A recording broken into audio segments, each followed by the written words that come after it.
بسم اللہ الرحمن الرحیم۔ السلام علیکم دوستو، ایک بار پھر استقبال ہے آپ کا آج کی اس نئی ویڈیو میں۔ آج ہم لوگ آپ کے نصاب میں شامل مضمون آریہ بھٹ اور تریگنا کا مطالعہ کریں گے۔ میں ہوں شمشاد اور آپ دیکھ رہے ہیں YouTube channel Urdu zone India. تو آئیے ویڈیو شروع کرتے ہیں۔ مضمون کو شروع کرتے ہوئے کہا گیا ہے کہ ہندوستان کے عہد قدیم کی تاریخ میں گپت دور کو سنہرا دور کہتے ہیں، یعنی ہندوستان کی جو پراچین کال کی ہسٹری ہے اس ہسٹری میں گپت دور کو سنہرا دور کہا جاتا ہے۔ گپت دور یعنی گپت خاندان کے حکمرانوں کا دور، گپت خاندان کے راجاؤں کا دور، گپت خاندان کے بادشاہوں کا دور گپت دور کہلایا۔ جیسا کہ ہم لوگ جانتے ہیں کہ ہمارے ہندوستان پر بہت سارے خاندان کے حکمرانوں نے حکومت کی، جیسے گپت خاندان، مورج خاندان، مغل خاندان وغیرہ۔ تو یہ گپت خاندان کے حکمرانوں کا جو دور تھا لگ بھگ 300 عیسوی سے 550 عیسوی تک کا دور، اس دور کو سنہرا دور کہتے ہیں۔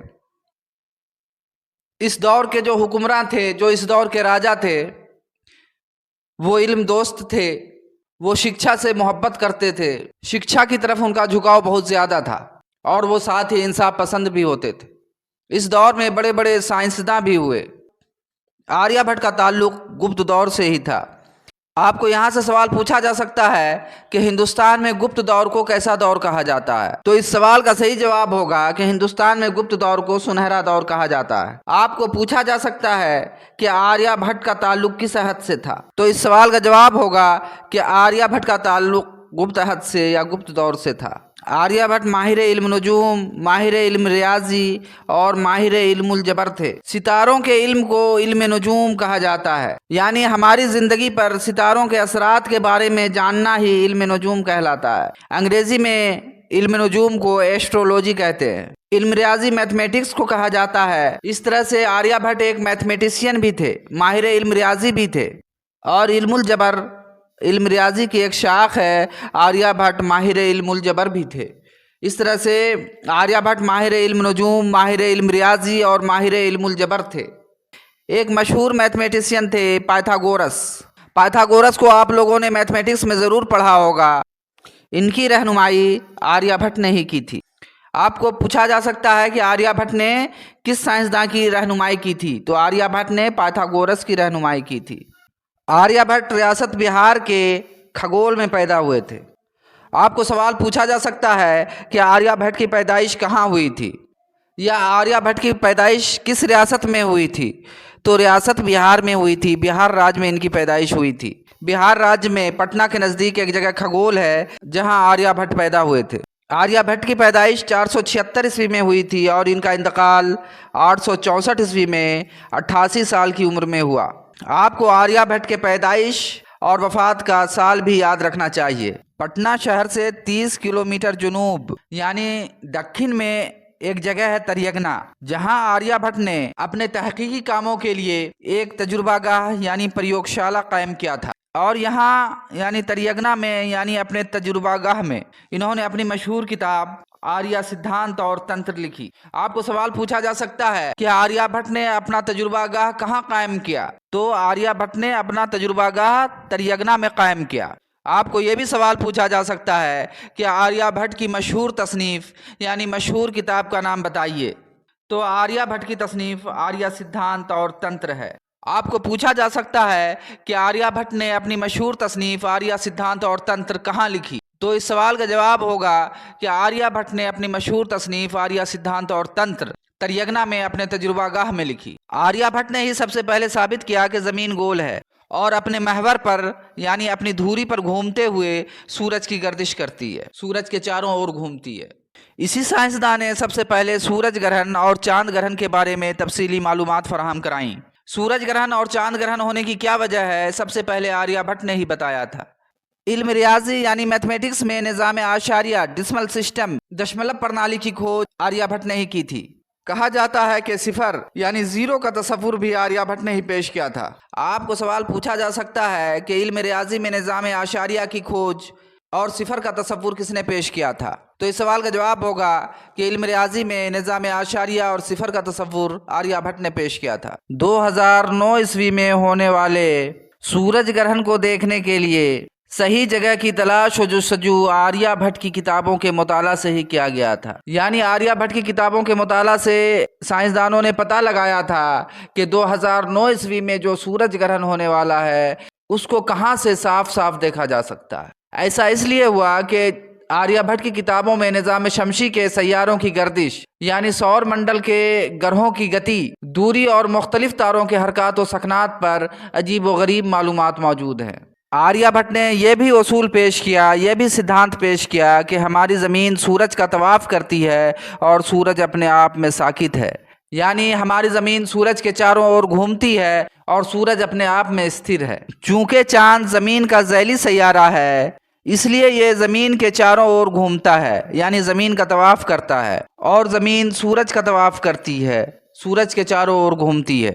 چاند اور زمین کے اس طواف کے دوران ایک وقت ایسا آتا ہے کہ چاند زمین اور سورج کے بیچ میں آ جاتا ہے۔ ایسی صورت میں چاند کا تھوڑا یا پورا سایہ سورج پر پڑتا ہے اور سورج کی روشنی زمین پر آنے میں رکاوٹ پیدا ہوتی ہے، جس کے نتیجے میں سورج گرہن ہوتا ہے۔ جزوی سورج گرہن یعنی اردھ سورج گرہن اور مکمل سورج گرہن یعنی پورن سورج گرہن اس بات پر ڈیپینڈ کرتا ہے کہ چاند اپنا کتنا سایہ سورج پر کس طرح اور کس زاویے سے، کس کون سے ڈالتا ہے۔ یعنی تھوڑا سایہ ڈالنے پر جزوی سورج گرہن اور پورا سایہ ڈالنے پر مکمل سورج گرہن ہوتا ہے۔ مکمل یعنی پورن سورج گرہن 100 سال کی طویل مدت کے بعد ہی آتا ہے۔ آپ کو سوال پوچھا جا سکتا ہے کہ مکمل سورج گرہن کتنے سالوں کے بعد ہوتا ہے؟ تو مکمل سورج گرہن 100 سالوں کے بعد ہوتا ہے۔ سورج گرہن ایک جغرافیائی واقعہ ہے، یعنی یہ ایک بھوگولک گھٹنا ہے۔ آپ کو سوال پوچھا جا سکتا ہے کہ سورج گرہن کس طرح کا واقعہ ہے؟ تو سورج گرہن ایک جغرافیائی واقعہ ہے، یعنی یہ ایک بھوگولک گھٹنا ہے۔ ہم زمین کے باشندوں کو یعنی کہ زمین پر رہنے والوں کو سورج گرہن کے علاوہ ایک اور گرہن چاند گرہن لونر ایکلپس سے بھی واسطہ پڑتا ہے۔ یعنی ہم لوگ دو طرح کے گرہن کو دیکھتے ہیں، ایک سورج گرہن سولر ایکلپس اور دوسرے چاند گرہن لونر ایکلپس۔ آپ کو یہ بھی سوال پوچھا جا سکتا ہے کہ ہم زمین کے باشندوں کو کتنے طرح کے گرہنوں سے واسطہ پڑتا ہے؟ تو ہم زمین کے باشندوں کو دو طرح کے گرہنوں سے واسطہ پڑتا ہے، ایک سورج گرہن اور دوسرے چاند گرہن۔ تریگنا جہاں آریہ بھٹ نے اپنا تجربہ گاہ قائم کیا تھا، پٹنہ سے دکن جانب 30 کلومیٹر کی دوری پر واقع ہے۔ پٹنہ گیا ریلوے لائن پر ایک اسٹیشن کا نام مسوڑی تھا جس کا نام تریگنا رکھا گیا ہے۔ یہاں سالوں بھر آسمان میں فضا صاف رہتی ہے، یعنی آسمان میں بادل نہیں آتا، جس وجہ سے بارش بھی بہت کم ہوتی ہے۔ یہاں نظام شمسی یعنی سور منڈل کی تحقیق کرنا، ریسرچ کرنا نسبتاً آسان ہے۔ 21ویں صدی کا سب سے بڑا سورج گرہن 22 جولائی 2009 عیسوی کو پیش آیا۔ اس سورج گرہن کی اہمیت اس لیے بھی زیادہ تھی کہ اس طرح کا سورج گرہن 100 سال کے بعد ہی واقع ہوتا ہے۔ امریکہ کا ایک سائنسی تحقیقی ادارہ ہے ناسا، یہاں کے ایک سائنسداں ہیں جے اینڈرسن۔ تو جے اینڈرسن نے 2009 عیسوی میں ہونے والے سورج گرہن کے مشاہدہ کے لیے تریگنا کو مناسب ترین مقام بتایا تھا۔ وہ 20 سالوں سے 2009 عیسوی میں پیش آنے والے اس سورج گرہن پر ریسرچ کر رہے تھے۔ اس سلسلے میں انہوں نے 2008 عیسوی میں 200 پیج کی ایک رپورٹ پیش کی۔ اس رپورٹ میں انہوں نے کہا کہ اس سورج گرہن کے مشاہدہ کے لیے، اس سورج گرہن کو دیکھنے کے لیے سب سے مناسب جگہ تریگنا ہے۔ ان کی یہ رپورٹ آنی تھی کہ تریگنا کو ورلڈ لیول پر شہرت حاصل ہو گئی۔ ملک اور دوسرے ملکوں کے اخبارات اور ذرائع ابلاغ میں، میڈیا میں تریگنا کو نمایاں مقام حاصل ہو گیا۔ اپنی رپورٹ میں جے اینڈرسن نے لکھا کہ تریگنا میں بادل چھانے کا اوسط امکان بہت کم ہے اور دھوپ کی گرمی بھی دوسرے شہروں کے مقابلے میں 43% زیادہ ہے۔ اس صورت سے سورج گرہن کے نظارے اور مشاہدہ کے لیے تریگنا مناسب ترین مقام ہے۔ 22 جولائی 2009 عیسوی کے اس سورج گرہن کو دیکھنے کے لیے پوری دنیا کے سائنسداں بہار کی راجدھانی پٹنہ پہنچنے لگے۔ امریکہ کے ناسا اور اسرو کے سائنسدانوں کی ٹیم بھی وہاں پہنچی۔ آپ کو یہاں سے سوال پوچھا جا سکتا ہے، سائنسی تحقیقی ادارہ ناسا اور اسرو کہاں واقع ہے۔ سورج گرہن کو دیکھنے کے لیے پولینڈ کے سائنسدانوں کی ٹیم بھی آئی۔ دہلی اور نینی تال کے ریسرچ انسٹیٹیوٹ کے سائنسدانوں کی جماعت بھی 21 جولائی کو ہی تریگنا پہنچ گئی تھی۔ اس کے علاوہ ہزاروں کی تعداد میں عام لوگ بھی رات میں ہی پٹنہ سے تریگنا آ چکے تھے۔ تریگنا اسپتال کی نئی عمارت کو سائنسدانوں کے مشاہدے کے لیے منتخب کیا گیا تھا اور چھت پر مختلف قسم کے آلات لگائے گئے تھے۔ 22 جولائی 2009 عیسوی کو صبح 5:29 اور 58 سیکنڈ کا وہ لمحہ آ ہی گیا جس کا ساری دنیا کو انتظار تھا۔ یہ ایسا وقت تھا جب پورا سورج چاند کے لپیٹ میں آنے والا تھا اور سورج کے اوپری کنارے کا وہ حصہ جو ہیرے کی انگوٹھی کی شکل میں ہوگا روشن دکھائی دینے والا تھا، لیکن ساری تیاریوں نے قدرت کے سامنے گھٹنے ٹیک دیے۔ سورج گرہن شروع ہونے سے پہلے اچانک آسمان پر بادل چھا گئے اور بارش کے قطرات بھی گرنے لگے۔ پھر بھی لوگوں نے ایک عجیب و غریب ماحول کا نظارہ کیا۔ ایسا لگا جیسے رات واپس ہو گئی ہو۔ رات پھر سے واپس ہو گئی اور ہر طرف گھنا اندھیرا چھا گیا۔ جانور سہمے ہوئے اور پرندے اپنے گھونسلے کی طرف لوٹتے نظر آئے۔ اب دنیا کو مکمل سورج گرہن دیکھنے کے لیے 123 سالوں تک انتظار کرنا پڑے گا۔ یہ تھی آپ کے نصابی کتاب درخشاں دوم میں شامل مضمون آریہ بھٹ اور تریگنا سے کچھ جانکاری۔ آپ سے درخواست ہے کہ آپ ویڈیو کو لائک کر دیجئے گا اور اگر چینل پر نئے ہیں تو چینل کو سبسکرائب کر کے بیل آئیکن پریس کر دیجئے گا۔ ملتے ہیں ایک نئے ویڈیو میں ایک نئے موضوع کے ساتھ، تب تک کے لیے خدا حافظ۔